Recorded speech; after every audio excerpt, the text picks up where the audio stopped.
سلام، د دې مهال خبري ټولګې ته ښه راغلاست. وایاند سید ادریس سادات. د ټاکنو خپلواک کمیسیون ولسمشر غني ته انتخاباتي وثیقه ورکړه. محمد اشرف غني په همدې تړاو جوړو شوو مراسمو ته د وینا پر مهال وویل چې د وثیقه یو تعهد دی او هغه امانت چې دته سپارل شوی په سمه توګه به یې ساتنه وکړي. په داسې حال کې چې د سه شنبې په ورځ په ارګ کې د بري جشن لپاره تیاری نیول شوی، ولسمشر غني وایي د ولسمشرۍ ټاکنو د وروستیو پایلو له اعلانه له مخکې هیڅ خبر نه و. سره له دې چې د ولسمشرۍ ټاکنو د وروستیو پایلو د اعلان پر وړاندې غبرګونونه ډېر دي او عبدالله د خپل حکومت تشکیلاتو پر اعلانولو کار کوي. اشرف غني وایي 15 کاله وروسته به سیاسي مسئولیت بل کس ته وسپاري. این وثیقه یک تعهد است. امانتی را که ملت افغانستان به ما سپرده انشالله تعالی با سرافرازی به سر خواهد رساندیم و کلانترین افتخار مایی خواهد باشه که بعد از ختم وظیفه خود بتانیم در نتیجه انتخابات شفاف و سرتاسری اقتدار ملی را به کسی که بعد از ما ملت مورد اعتماد خود قرار میده تحویل بدیم. ګلبدین حکمتیار وایي د موازي حکومت د جوړېدو طرفدار نه دی، خو داسې یو حکومت به جوړ کړي چې همه شموله وي او سولې ته کار وکړي. د سولې او عدالت اسلامي ټاکنیز ټیم مشر ګلبدین حکمتیار وایي ټاکنیزو کمیسیونونو واقعي پایلې اعلان نه کړې بلکې سیاسي او سلیقوي چلند یې وکړ. حکمتیار وایي د موازي حکومت د جوړېدو طرفدار نه دی، خو له نورو ټاکنیزو ټیمونو سره په سلا مشوره به د داسې حکومت پر جوړېدو کار وکړي چې ټول شموله وي. نوموړی وایي ولسمشر غني او ټیم یې تل د سولې مخالف دریځ نیولی او چې په دې توګه د کار دوام یې د سولې مخالفت دی. طرفدار اعلان حکومت موازی نیستیم، اما از نظریه تشکیل حکومت قابل قبول برای همه اطراف به شمول طالبان حمایت میکنیم.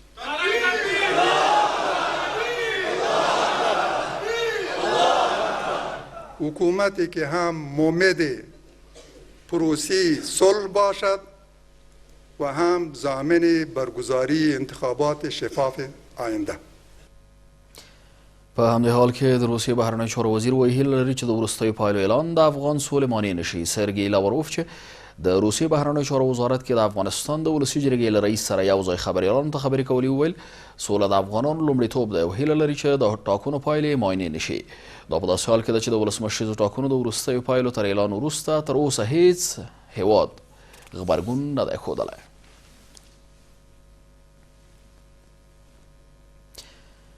عبدالرشید دوستم وایي ډېر ژر به د عبدالله په مشرۍ ټول شموله حکومت اعلان کړي. دوستم چې په جوزجان ولایت کې خپلو پلویانو ته خبرې کولې وویل د هیواد په شمالي ولایتونو کې د والیانو د ټاکلو لپاره دی چمتووالی ونیسي او اجازه نه ورکوي چې هیڅوک حق تر پښو لاندې کړي.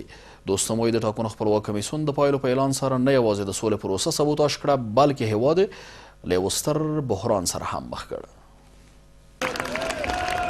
د ولسمشرۍ ټاکنو د نهایي پایلو تر اعلان وروسته په کور دننه د سیاسي جریانونو او انتخاباتي ټکټونو غبرګونونه مخ په زیاتېدو دي. د ولسمشر مرستیال جنرال عبدالرشید دوستم په جوزجان ولایت کې د خپلو پلویانو یوې ناستې ته د خبرو پر مهال وویل چې ټاکنو کمیسیون په دې کار سره ملي خیانت کړی او دولت ساز ټیم انتخاباتي کودتا ترسره کړه. ما از اعلام دکتر سید عبدالله که شو اعلان کرد با جان دل از اعلامه دکتر سید عبدالله با اعلان تقلبی یا کودتای انتخابات را به رسمیت نمیشناسیم. هیچ حکومتی هیچ نظامی که شما را نادیده بگیره در افغانستان با وجود نمیآید. د ولسمشر مرستیال وایي د عبدالله په مشرۍ د هغه له لوري د اعلان شوي حکومت ملاتړ کوي او اجازه به ورنه کړي چې دا ځل د تقلب له لارې واک ته ورسیږي. جنرال دوستم خپلو پلویانو ته وویل چې د خپل حق ترلاسه کولو لپاره د واټونو ته راوځي او وایي په شمالي ولایتونو کې د نویو والیانو د انتخاب لپاره چمتووالی ونیسي. همه اقوام، همه ملت ها، همه قوم های افغانستان حضور خدا در حکومت اعلان ثبات همکارایی میبینه و تمام ولایت‌های افغانستان بالخصوص ولایت شمال هم آمادگی از داشته باشه که باید والیایش انتخاب بکنه و برشان همه میگم حق گرفته میشه داده نمیشه کمر بسته کنیم نیت پتکه بتر. جنرال دوستم وایي د دولت ساز ټیم غړي په بهرنیانو ګواښي خو د ده په وینا د خپل حق د ترلاسه کولو لپاره هیڅوک مخه نشي نیولی. د ولسمشر مرستیال وایي کمیسیون د پایلو په اعلان سره نه یوازې د سولې پروسه له خنډ سره مخ کړه بلکې په وینا یې هیواد له یو ستر بحران سره مخ دی. 5 سال حکومت خودم چیزی کده نتانستیم. امریکا 5 سال دیگه همه مایه کنه چه میشه؟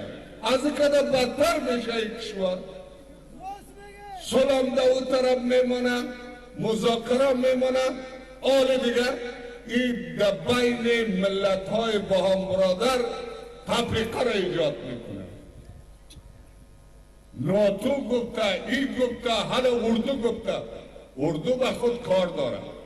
امریکایی ها عالم میایه کلگیشن هم اینجا میایه به شمال دکتر فهم خلیل داد جلسه داریم به ارتباط افغانستان پروسه ایسال مذاکره اینا صحبت میکنیم. د ولسمشر د مرستیال دغه خبرداری داسې مهال دی چې د ثبات او همکارۍ ټاکنیز ټیم کې شاملو سیاسي ګوندونو له وړاندې د موازي حکومت د اعلان خبرداری ورکړی و. د عبدالله په مشرۍ ثبات او همکارۍ ډلې د کابینې وزیرانو او والیانو پر تعینولو کار پیل کړی دی.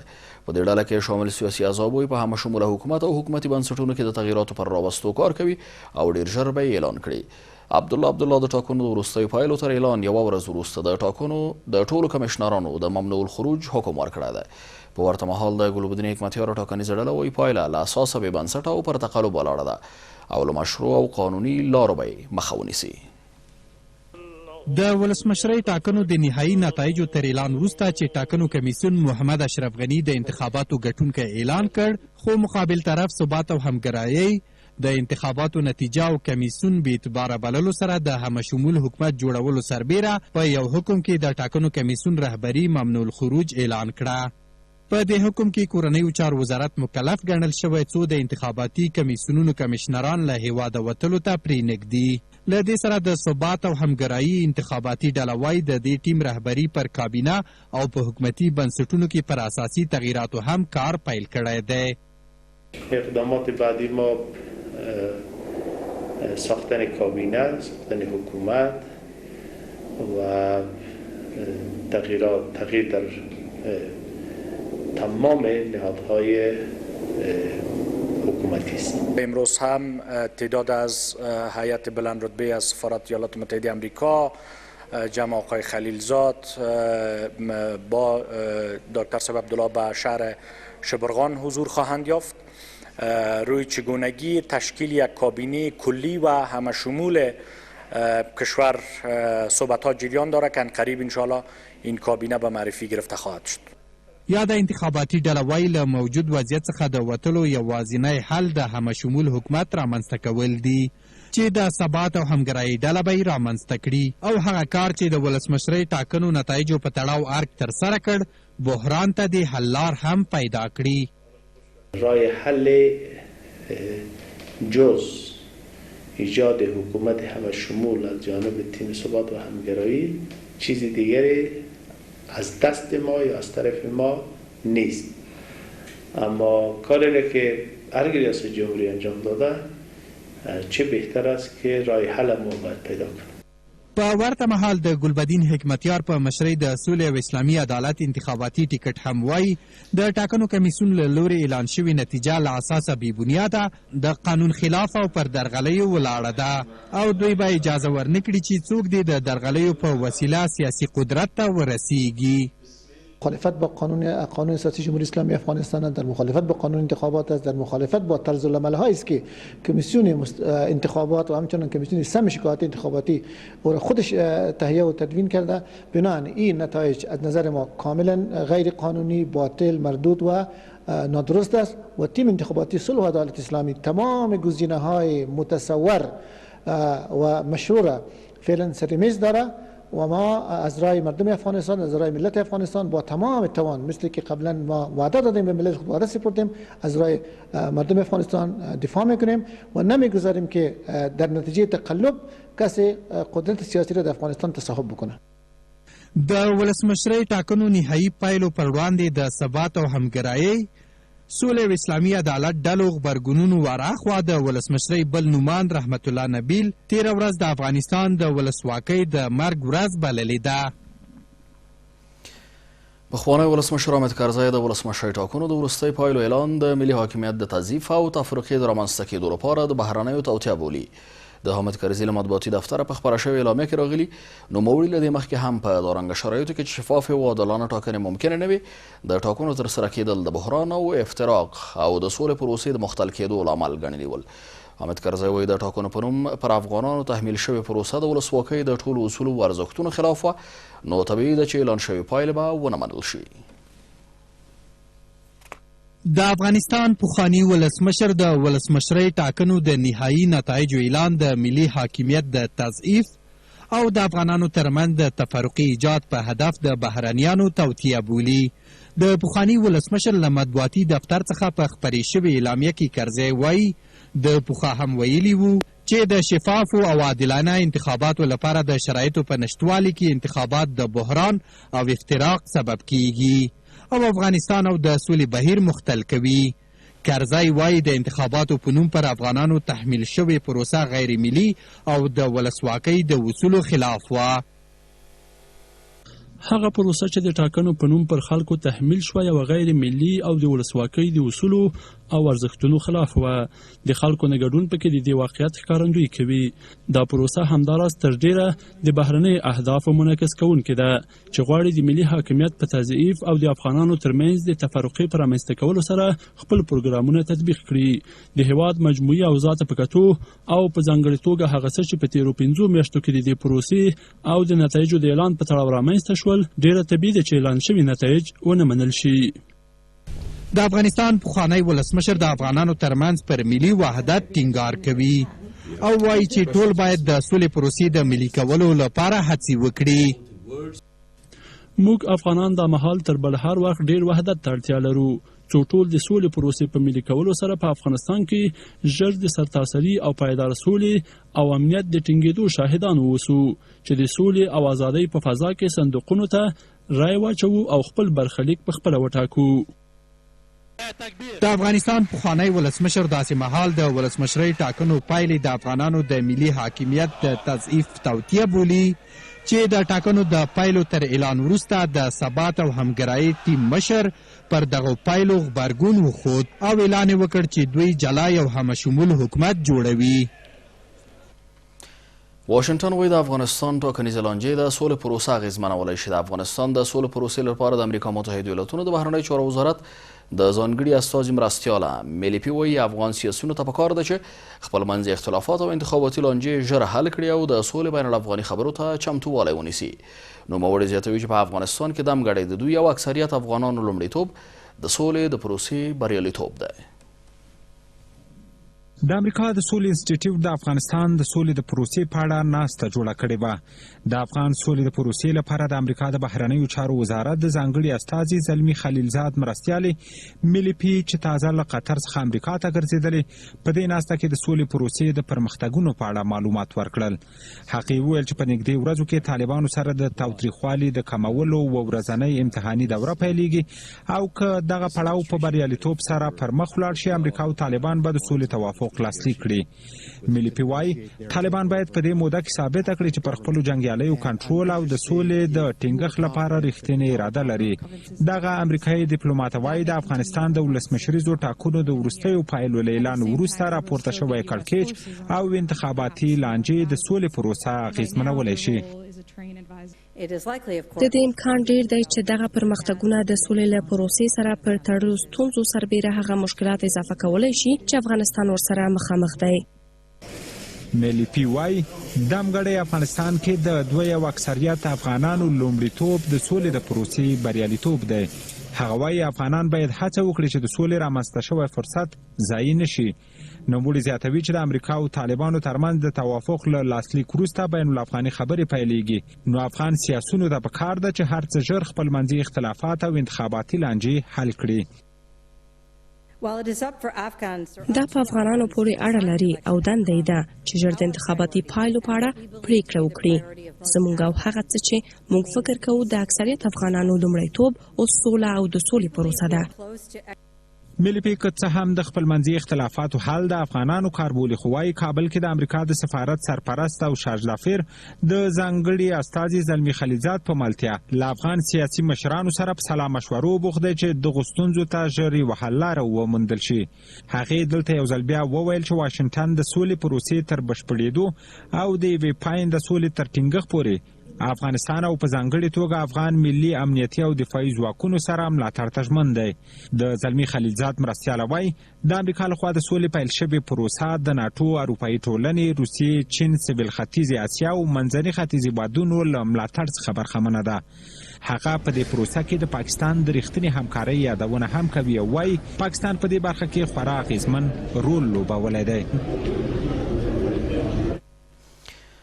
ډونالډ ټرامپ وایي د امریکا متحده ایالاتونو وسلوالو طالبانو ترمنځ د سولې توافق فرصت موجود دی. د امریکا متحده ایالاتونو ولسمشر ویلي وسلوالو طالبانو سره خبرې روانې دي او دغه مذاکرات د سولې هوکړې د رسېدو لپاره یو ښه فرصت دی. ټرامپ یو وار بیا په اسانۍ سره په افغانستان کې جګړه پای ته رسولی شي، خو نه غواړي چې په میلیونونه کسان ووژل شي. د طالبانو او امریکا ترمنځ د سولې هوکړه لیک لاسلیک ته په نږدې کېدو سره د امریکا ولسمشر ډونالډ ټرامپ وایي له طالبانو سره خبرې ښې روانې دي. ټرامپ په انډریو هوایي اډه کې خبریالانو سره خبرو کې له طالبانو سره روان مذاکرات د سولې هوکړې ته د رسیدو لپاره یو فرصت وباله او وایي ډېر ژر به معلومه شي چې څه پیښیږي. موږ له طالبانو سره مذاکرات کوو، موږ له څه مودې را په دې خوا له هغوی سره خبرو کې یو، موږ به وګورو چې څه پیښیږي. دا د توافق رامنځته کېدو لپاره یو فرصت دی. دوحه کې د طالبانو او امریکا ترمنځ له خبرو باخبره کسان وایي هر څه نهایي شوي، نږدې ورځو کې به د تاوتریخوالي د کمښت بهیر پیل او ورپسې به د سولې هوکړه لیک لاسلیک شي. د امریکا ولسمشر یو ځل بیا ویلي چې د افغانستان جګړه ګټلی شي، خو نه غواړي چې میلیونه خلک ووژل شي. دا چې په افغانستان کې له تیرو 19 کلونو را په دې خوا جګړه کې یو، باید یو څه وکړو. موږ په تدریجي ډول خپل سرتیري کم کړي دي. موږ په اسانۍ سره جګړه پای ته رسولی شو. موږ نه غواړو چې میلیونونه کسان ووژل شي. د امریکا ولسمشر ډونالډ ټرامپ دغه څرګندونې داسې مهال دي چې د افغان سولې لپاره د امریکا بهرنیو چارو وزارت ځانګړی استازی زلمی خلیلزاد تر اسلام آباد وروسته کابل ته راغلی او له حکومتي چارواکو سره یې لیدکاته پیل کړي دي. د ولسمشریزو ټاکنو د وروستیو پایلو اعلان به راتلونکي بین الافغاني مذاکرات له خنډ او ځنډ سره مخ کړي. وسلوالو طالبانو ته نږدې کسان وایي د ولسمشریزو ټاکنو اعلان د امریکا متحده ایالاتونو او وسلوالو طالبانو ترمنځ هوکړه او خبرې نشي زیانمنولی، خو دوهمه برخه چې بین الافغاني مذاکرات دي له خنډ او ځنډ سره مخ کولی شي. دوی وایي له امریکا متحده ایالاتونو سره د تاوتریخوالو د کمېدو ژمنه به په راتلونکو 2 ورځو کې پلي شي. د ولسمشریزو ټاکنو نهایي پایلو اعلان د سولې پر پروسې هم اغېز کړی دی. طالبانو ته نږدې کسان وایي چې د ولسمشریزو ټاکنو اعلان د امریکا او طالبانو ترمنځ هوکړه او خبرې نشي زیانمنولی، خو اندېښنه لري چې دوهمه برخه خبرې چې بین الافغاني مذاکرات دي کولی شي له خنډ او ځنډ سره مخ کړي. دوی وایي تېره ورځ په افغانستان کې هم مهاله 2 حکومتونه اعلان شوي، نو دا به د بین الافغاني مذاکراتو لپاره هم بیلابیل ټیمونه جوړیږي چې دا خپله بین الافغاني مذاکرات ستونزمنوي. مذاکراتو هغه برخه چې د امارت اسلامي او امریکایانو په منځ کې ده د انتخاباتو د نتایجو اعلان هغه د مشکل سره نشي مخامخ کولی، اما دغه دومره برخه چې بین الافغاني مذاکرات دي چې هغه به شروع کیږي، البته دا مذاکرات ټکني کولی شي، ځکه چې پرون کمیسیون انتخابات اعلان کړل، بل حکومت هم په مقابل کې د ډاکټر صاحب عبدالله د خوانه په نامه د همشمول حکومت اعلان شو. دوی وایي په دوحه کې د امریکا او طالب استازو ترمنځ خبرې نهایي شوي او له امریکا سره د تاوتریخوالي د کمېدو کومه ژمنه چې شوې په راتلونکو 2 ورځو کې به عملي کیږي. نسبت هغه فیصلو ته چې د امارت اسلامي او طالبانو په منځ کې شوي د تاوتریخوالي د ورځو کمښت چې کومه فیصله شوې هغه به هم سبا بل سبا کې شروع شي.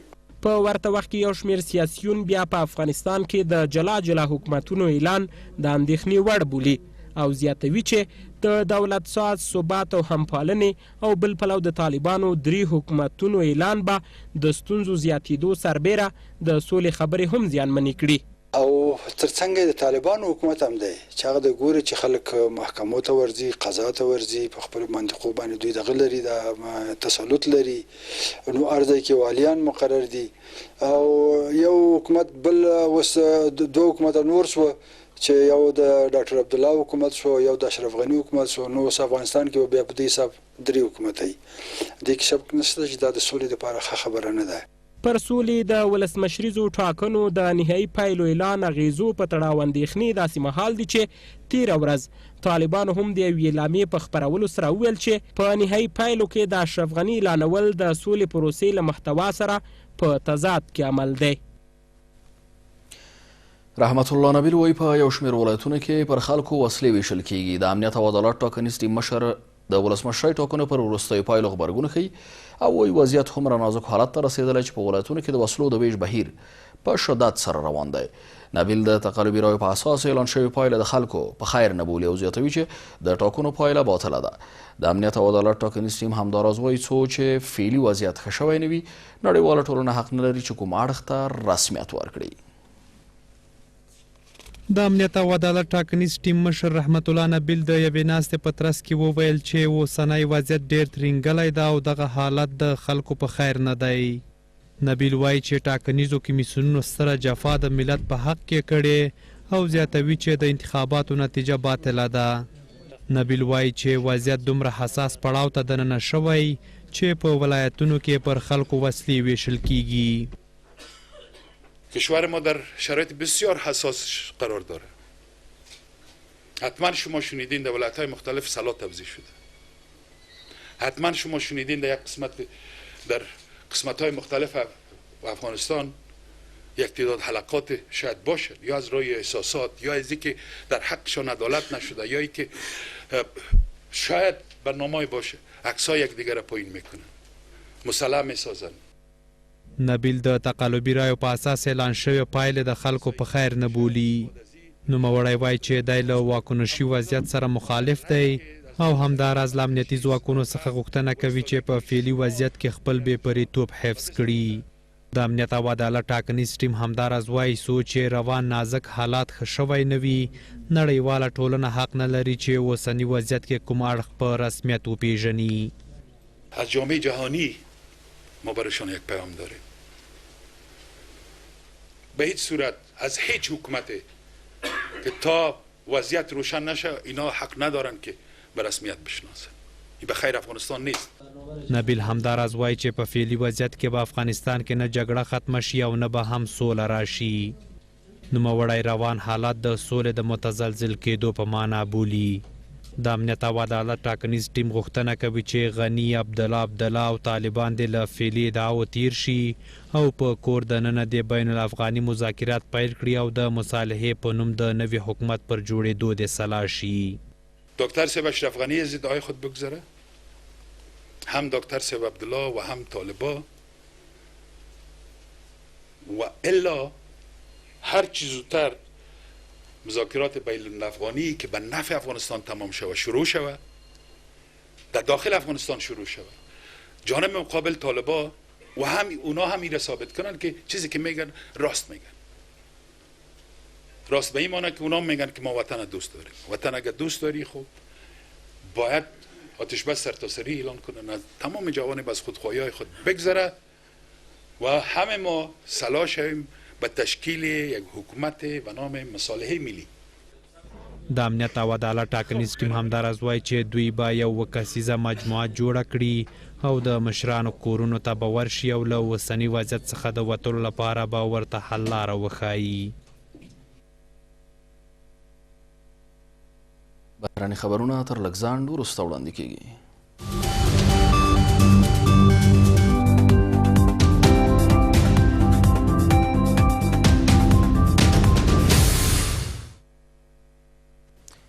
بیا هم ښه راغلاست.